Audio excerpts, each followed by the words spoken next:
कहानी की शुरुआत में हम देखते हैं 1719 में ग्रेट प्लेन्स में नारू नाम की एक युवा कोमांची महिला जो एक उपचारक के रूप में प्रशिक्षित है, एक महान शिकारी बनने का सपना देखती है जैसे उसका भाई ताबी है। हिरणों का पीछा करते हुए वह आकाश में अजीब रोशनी देखती है जिसे वह थंडरबर्ड समझती है और मानती है कि यह संकेत है कि वह शिकारी बनने के लिए तैयार है। लेकिन वास्तव में यह एक प्रिडेटर ड्रॉपशिप होता है। बाद में जनजाति के एक सदस्य को शेर उठा लेता है। नारू खोज दल के साथ जाती है जो घायल व्यक्ति को वापस लाता है, जबकि ताबी शिकार को पकड़ने के लिए पीछे रहता है। बड़े असामान्य निशान और एक खाल उतरे हुए सांप को देखकर नारू पाके के साथ वापस आती है और ताबी से फिर से मिलती है। तीनों शेर के लिए जाल बिछाते हैं, लेकिन शेर पाके को मार देता है। नारू शेर का सामना करती है, लेकिन जब वह दूर से आ रही अजीब आवाजों और रोशनी से विचलित हो जाती है तो शेर उसे बेहोश कर देता है। वह अपने घर पर जागती है जहां ताबी उसे वापस लेकर आया होता है। ताबी बाद में गांव लौटता है, शेर को साथ लाकर, और उसे वॉर चीफ की उपाधि मिलती है। जंगल में किसी बड़ी खतरे के बारे में विश्वास करते हुए नारू अपने कुत्ते सरी के साथ निकल पड़ती है। वह गलती से कीचड़ के गड्ढे में गिर जाती है, लेकिन मुश्किल से बच निकलती है।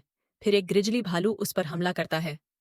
भालू उसे कोने में घेर लेता है, लेकिन तभी प्रेडेटर भालू को मार देता है, जिससे नारू को भागने का समय मिल जाता है।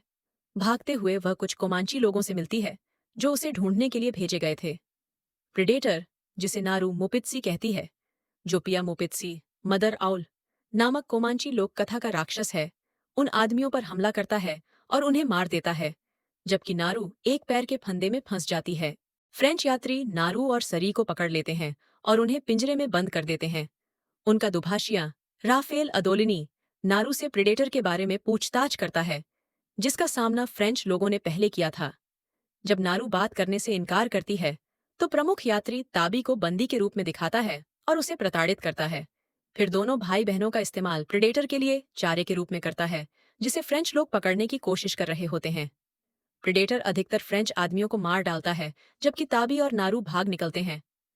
नारू शिविर से सरी को बचाती है और एक मरते हुए राफेल से मिलती है, जो उसे अपने चकमक पिस्तौल का उपयोग करना सिखाता है।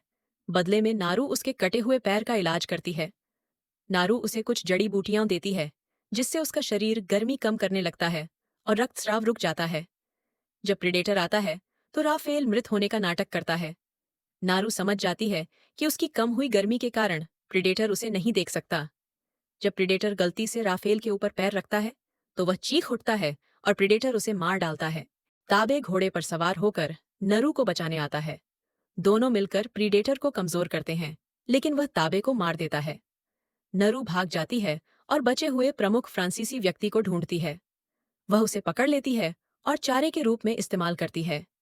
शरीर की गर्मी को छिपाने के लिए जड़ी बूटियां खाकर वह राफेल की पिस्तौल का उपयोग करके प्रीडेटर पर घात लगाती है, जिसके बाद प्रीडेटर ने यात्री को मार दिया होता है और उसके मास्क को गिरा देती है, जिसे वह जानती है कि उसके भाला बंदूक को निर्देशित करने के लिए उपयोग किया जाता है।